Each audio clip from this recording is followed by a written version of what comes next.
Welcome. The topic of this video is character arrays and strings. Consider the following declaration cum initialization statement. Char c within square bracket 8 equals a comma separated list of character constants enclosed in curly braces followed by semicolon. So inside these curly braces is a sequence of constants, character constants, each one of them, and these characters make up my name, Swagato. So the first item in this list is the character constant S, the second is the character constant W, and so on. And the last character constant is the null character of ASCII value 0. So as I said, C0 gets the value A within single quotes, that is the character little a. C1 gets the value B, small little b within little single quotes, and so on. And the last, it should be 8th, I'm sorry. It should be 8th instead of 7th. Yeah.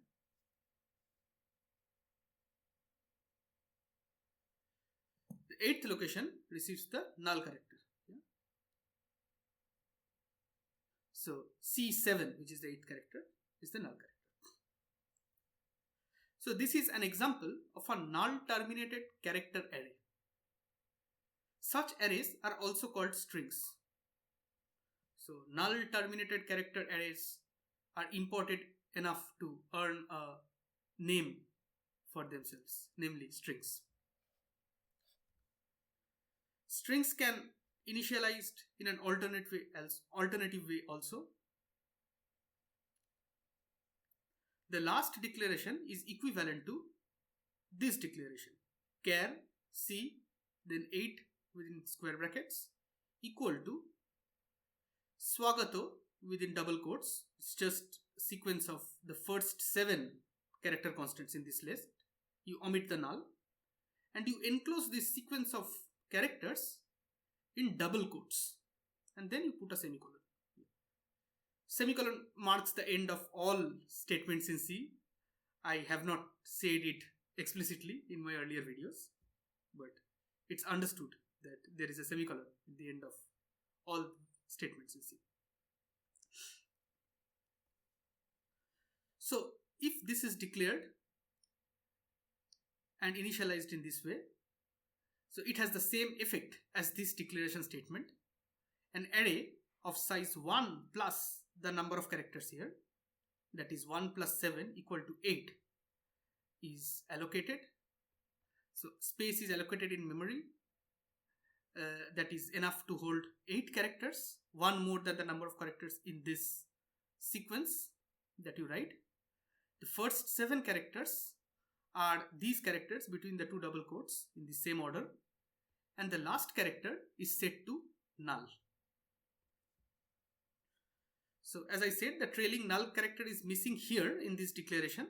C automatically puts it at the end if you define like this. Also note that in this declaration we put individual characters within single quotes. In general, to write constant characters, we write the symbols within single quotes. But for strings, we use double quotes. So a string constant is written as a sequence of characters enclosed in double quotes. Okay.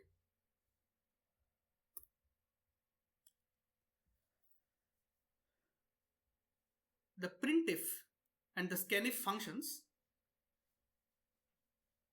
accept %s as a format specifier for strings. Yeah. So here is a program that takes in a string as input through the keyboard and prints out the same string. The first statement is a declaration. It declares a character array of size 25.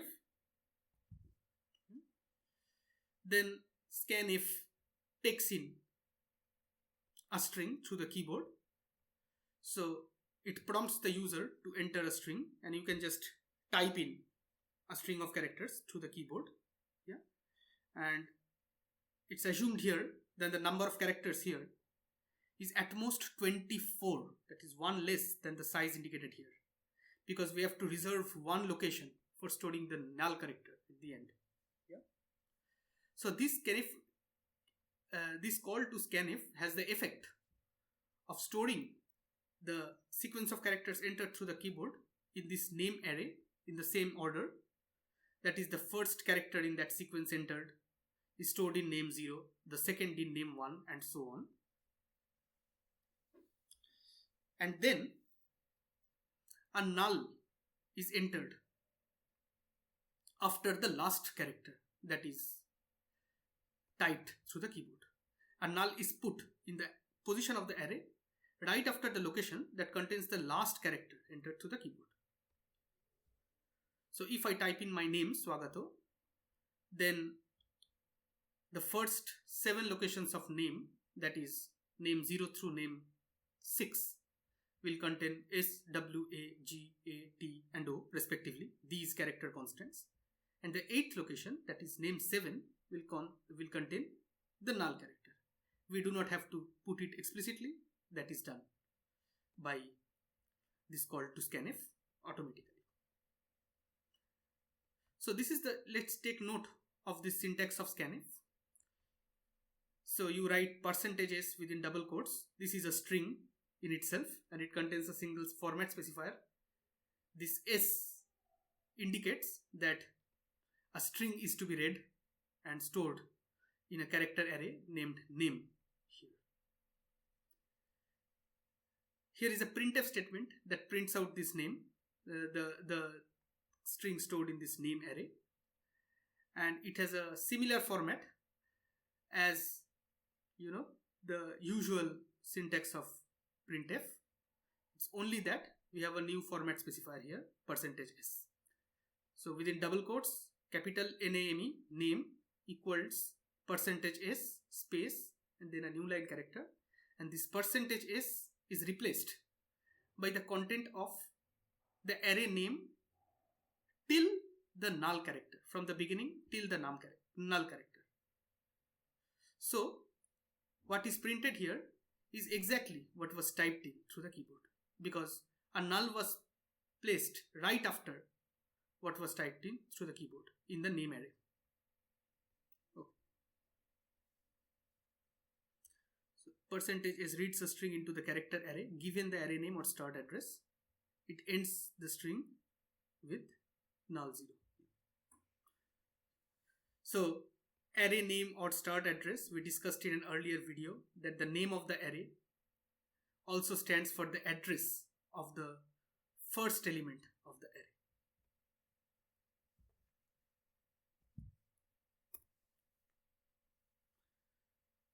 So in the rest of the video, we discuss a couple of examples of some useful programs involving string. Here is a program that takes in a string of characters. Yeah, a string is an array of characters. So it takes in a string and prints out the number of occurrences of the constant a character, little a, in the string. So this is the input-output behavior that we desire. Here, the input is the string Satyanarayana, yeah, capital S, and the remaining letters are small case letters. Yeah. So this is what the user types in, and then the output of the array is capital NAME equals, and then the string that was entered through the keyboard, and then total A's is equal to, and then the number of little a in the string that was entered. So you can check here that the number of A's in this string is 6.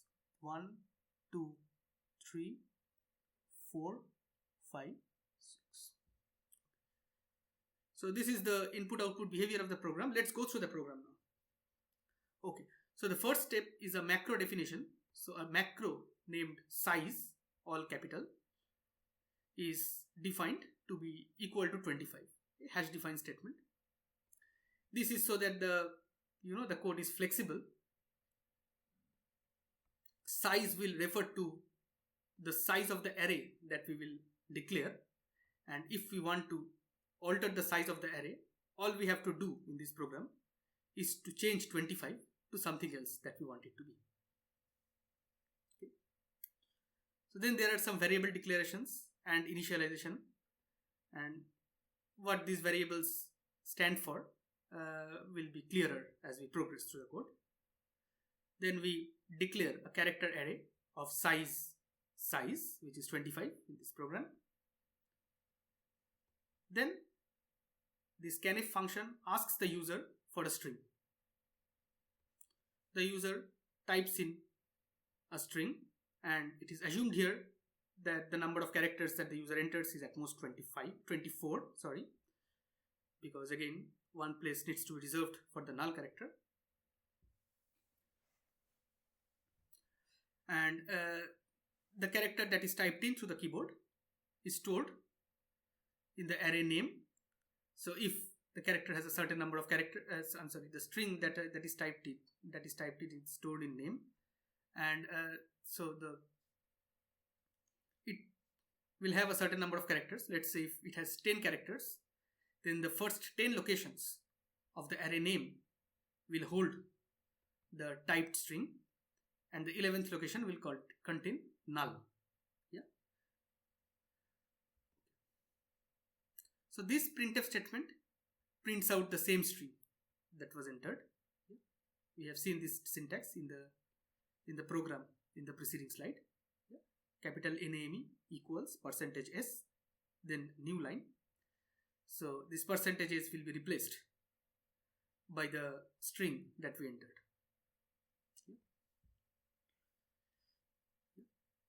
Then this loop, the following for loop, counts the number of occurrences of the constant small a in the entered string. Yeah, count is an integer variable that will eventually contain the number of occurrences of small a, and it's initialized to 0 when it's declared, as you can see here. And in this for loop, yeah, I have a variable I which is initialized to 0.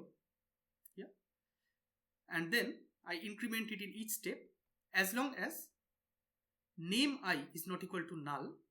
That is, we haven't seen the null character that marks the end of the array. Yeah. So, and I is equal to 0. Recall that the indexing of arrays in C starts from 0. So beginning from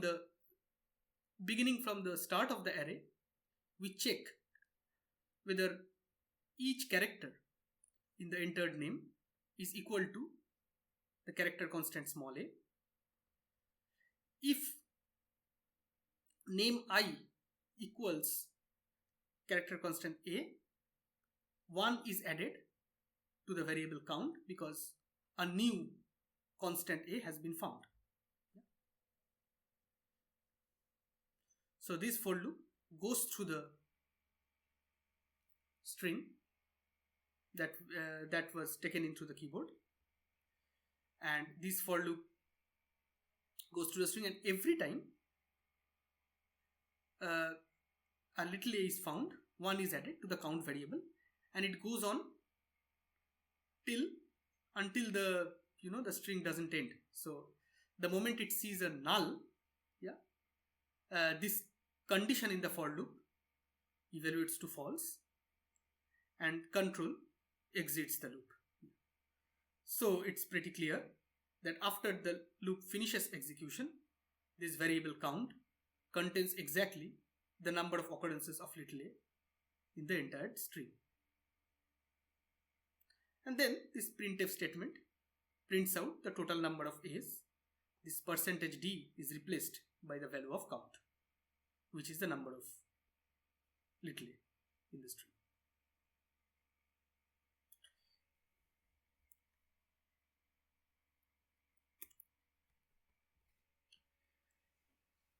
Palindrome checking. This is our next example. So this checks whether an input string is a palindrome. Do you know what a palindrome is? Let me tell you. A palindrome is a string. A palindrome is a string which reads the same forward or reverse. So, Malayalam is an example.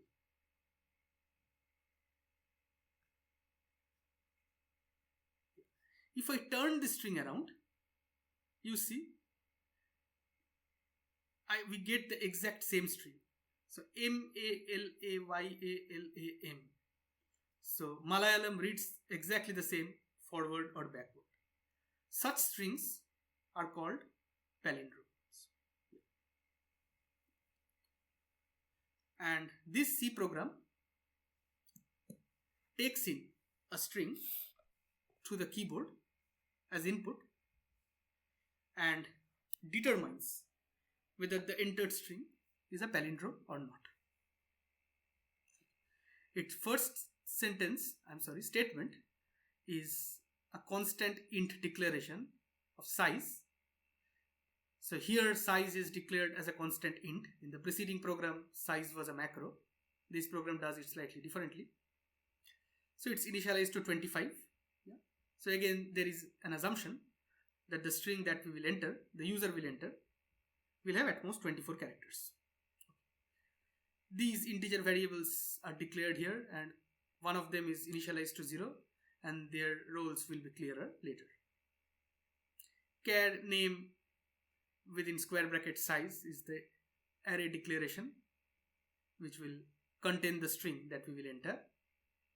Scanf percentages name takes in a string of characters from the user through the keyboard and stores it in the name array. We assume that it does not have more than 24 characters, and it's stored in the null terminated form that we discussed.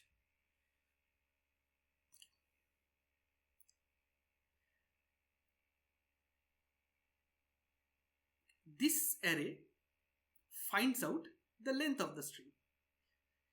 So notice that this for loop finds out the length of the string. Notice that this for loop does not have any statement in its block. All it has is this bracket right after the keyword for with its 3 fields separated by semicolon. So its block is empty. So how does it find the length of the string then? Well, what does this for loop do? So the initialization is I is equal to 0. Yeah. And in each iteration, in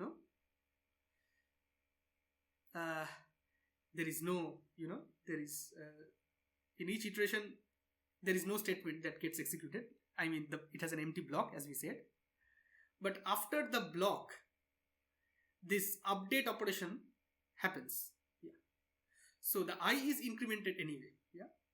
And then every time this condition is checked, name I not equal to the null character. So initially, what is checked is whether name 0 is null. Then there is an empty block, so nothing happens. And then I is incremented. And then it is checked whether name 1, is not equal to null. And let's say this condition evaluates to true because the the string has more than 2 characters. I is again incremented. And it goes on. I is incremented in each step, and this condition is evaluated. And this proceeds as long as this condition remains true. And the condition becomes false when name I equals the null character. And this happens when you have gone over all the characters of this string, and the last character is the null. That is the null character. Yeah. Now, what is the value of this variable I when this condition fails? This condition fails when this index I point at the location just after the last symbol of the string that was entered through the keyboard. Yeah. And what is that index? if the size of the array is, let's say, s, then name s minus 1 contains the last symbol of the string and name s contains null. So if name I equals the null character, then I must be equal to s. That is why when the execution of this for loop completes, the variable I contains the length of the string. Then there is a printf statement which prints out the length of the string. Total length equal to %d followed by a new line. This %d will be replaced by the value of I, which we just saw is the length of the string. Now this variable count,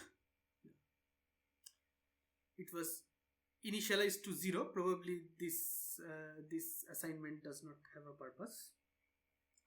So count is now assigned I, which is the length of the string. So count now holds the length of the string. And flag is a variable which holds 0. So let's describe, let's give a intuitive description of the role of this variable flag. So basically, flag being 0 means there is no violation of the palindrome property has been detected so far.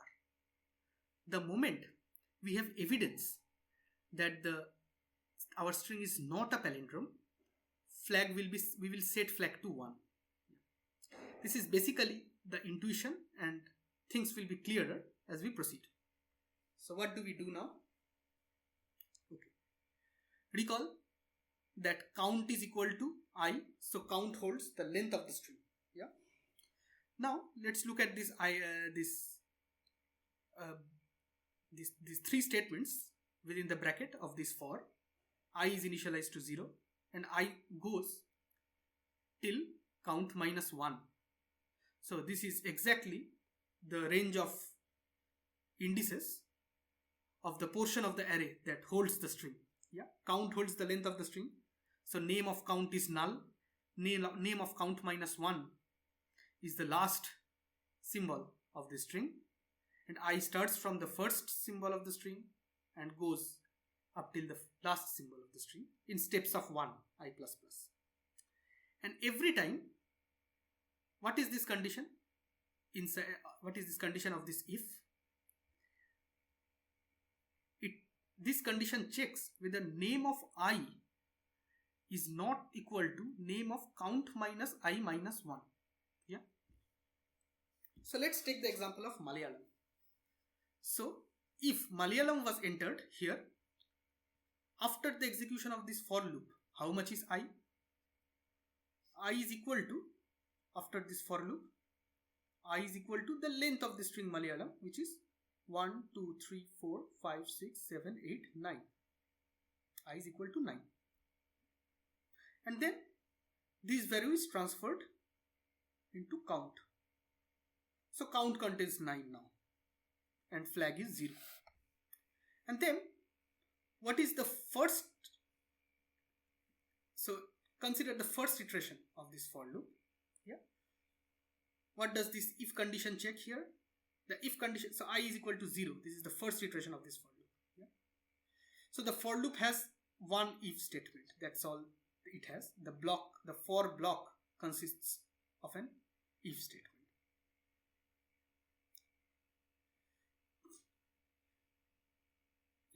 So coming back, so in the first iteration of this for loop, I is equal to 0. So the condition that is checked is whether name 0 is not equal to name of count minus 1. So name 0 not equal to name count minus 1, which is 8 because count is 9. So name 0 is here. So 0, 1, 4,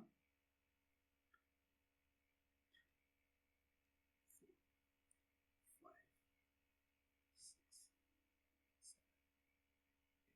7, 8. So it checks whether the first and the last characters of the string are the same character. Yeah. And that needs to be the case if the string reads the same forward and backward. If the string reads the same forward and backward, then the first and the last characters must be the same. The second and the second last characters must be the same. And in general, the tth and the tth last characters must be the same. And that is what this for loop checks. So the first step is checking whether the first and the last characters are the same.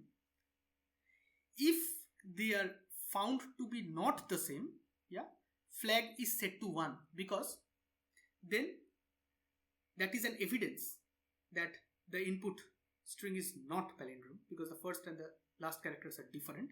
Then flag is set to 1. Yeah. Okay, so in the second iteration, it is checked with the name 1. So I is equal to 1. So iteration, this is iteration 1. So the first iteration, let me write first iteration. In the second iteration, what is checked is whether name 1 is not equal to name 7. Yeah? That is, whether the second element of this array is equal to the second last element of this array. Yeah. So here Malayalam is a palindrome, so both are the constant a character, and that needs to be the case if the string is a palindrome. And if this condition fails, then this is an evidence that the string is not a palindrome and flag is set to 1. This is how this index goes over the entire range of values, and so this is a string of 9 symbols. Yeah. So this for loop checks whether the first character matches with the last character, the second character matches with the second last characters, all the way until checking whether the last character matches with the last character, that is the first character. So if in any of these iterations this if condition fails to hold, flag is set to 1. And if all these tests pass, that means that the string is a palindrome and flag is never set to 1. Flag was set to 0 right before this loop, so the flag continues to be 0. That is why after control comes out of this loop, the value of this variable flag tells us whether or not the string is a palindrome. If flag is equal to 0, the string is a palindrome, and if flag is equal to 1, the string is not a palindrome. And the next if statement, yeah, checks this whether or not flag is 0 and prints a suitable message on the screen. So if flag is equal to 0, it is printed that the string is a palindrome. So percentages is replaced by this string is a palindrome. This flag is equal to 0. Else, it's an if-else block. So else, this printf statement prints that the name, this percentage is again replaced by the string, is not a palindrome. So the output of this program, if we enter Malayalam through the keyboard, we'll see on the screen Malayalam is a palindrome.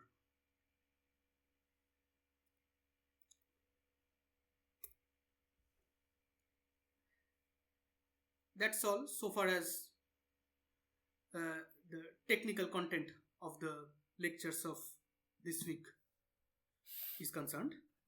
Here are some nice exercises that I urge you to try. So let's go through some of them. Yeah, like let me say a few words about some of them. Yeah. So the first one asks you to write a C program that reads an integer n and stored the first n Fibonacci numbers in an array. Yeah. So do you know what Fibonacci numbers are? So Fibonacci sequence is this sequence of positive integers 1, 1, 2, 3, 5, 8, 13. So how am I writing this? Well, the first two integers are ones.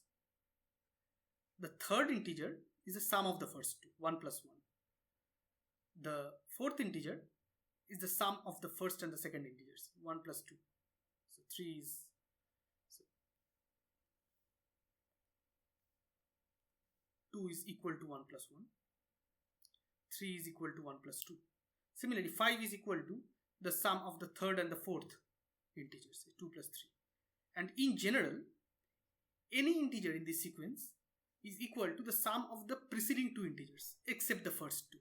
From the third integer onwards, any integer is the sum of the preceding two integers. Yeah?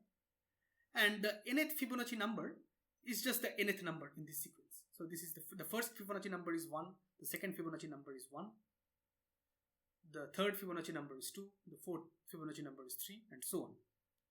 And this program asks you to store the first n Fibonacci numbers in an array. That is,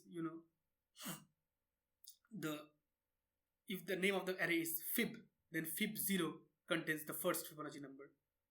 Fib, after your program runs, fib0 should contain the first Fibonacci number. Fib1 should contain the second Fibonacci number, and so on. Yeah. A related useful exercise is to do this program.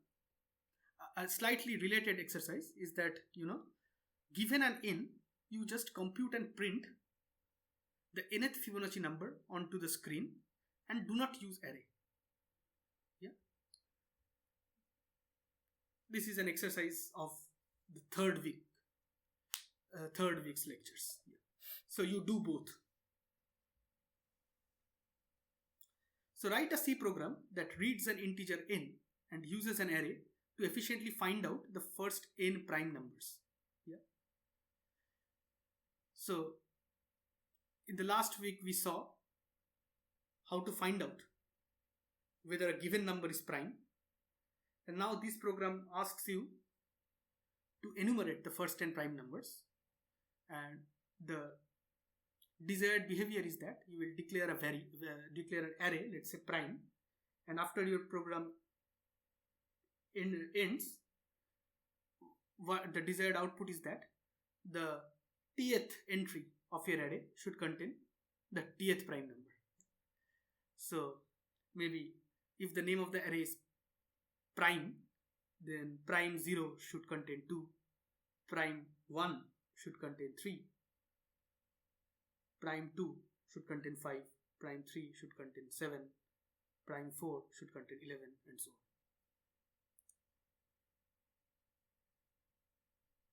Read in an integer n and read in n integers and print the integer with highest frequency.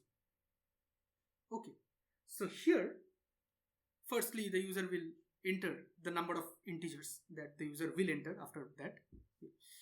So, and then the user enters the specified number of integers. What your program is supposed to do is it prints the integer with the highest frequency. So what is the frequency of an integer? The frequency of an integer is just the number of times the user enters that integer. For instance, let's say the user enters 4 integers and those integers are 1, 1, 2, 3. Then the frequency of 1 is 2, the frequency of 2 is 1, and the frequency of 3 is 1, because 1 has been entered twice and 2 and 3 have been entered once each.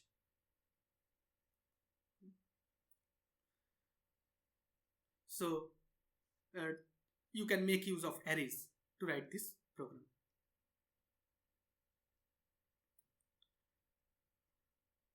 The fourth exercise, read in an integer n and read in n numbers and find out the mean, median, and mode.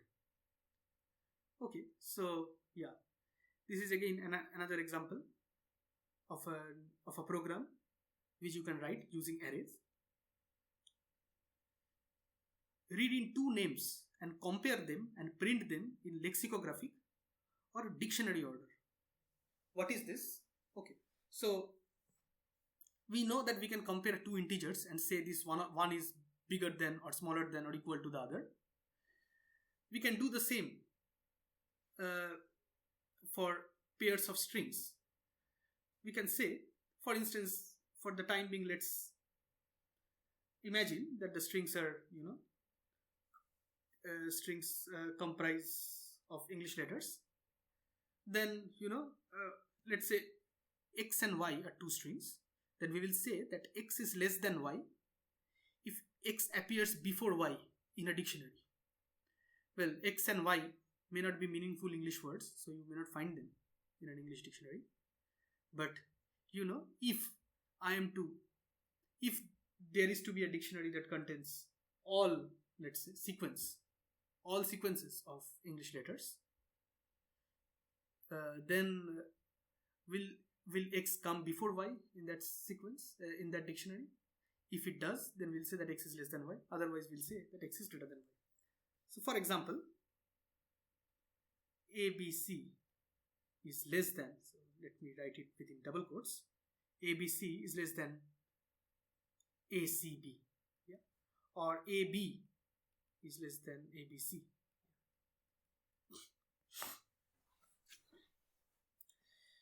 You can, so this is for English letters, but you can very easily extend this notion and allow for comparison of any two strings, consisting of any characters.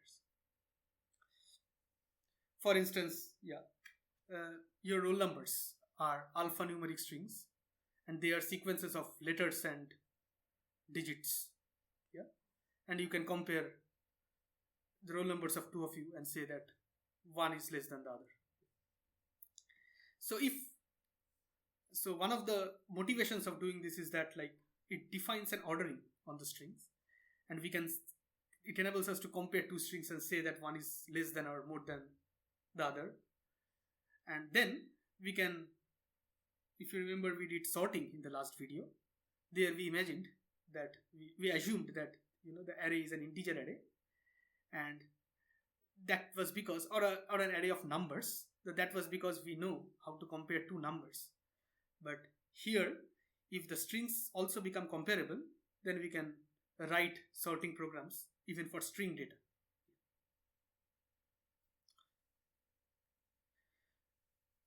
This is a very useful program to write, and it will have many applications. So I strongly suggest that you write this program.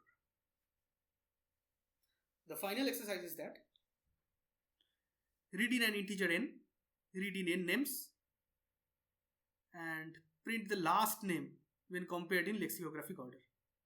Okay. So this will require you to do the previous exercise first, and then you will read in an integer n, read in n names. So it is the equivalent of finding the maximum element in case of strings. So finding the maximum of n integers is the same as finding the last integer in sorted order.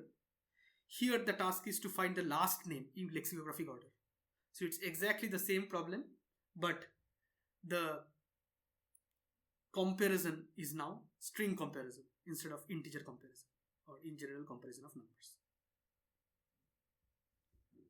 Okay, so have fun writing programs for these problems and any other problem that you can think of or find elsewhere. And ask us in the discussion sessions whatever doubts you get. We'll be glad to answer, and see you next week. Thank you.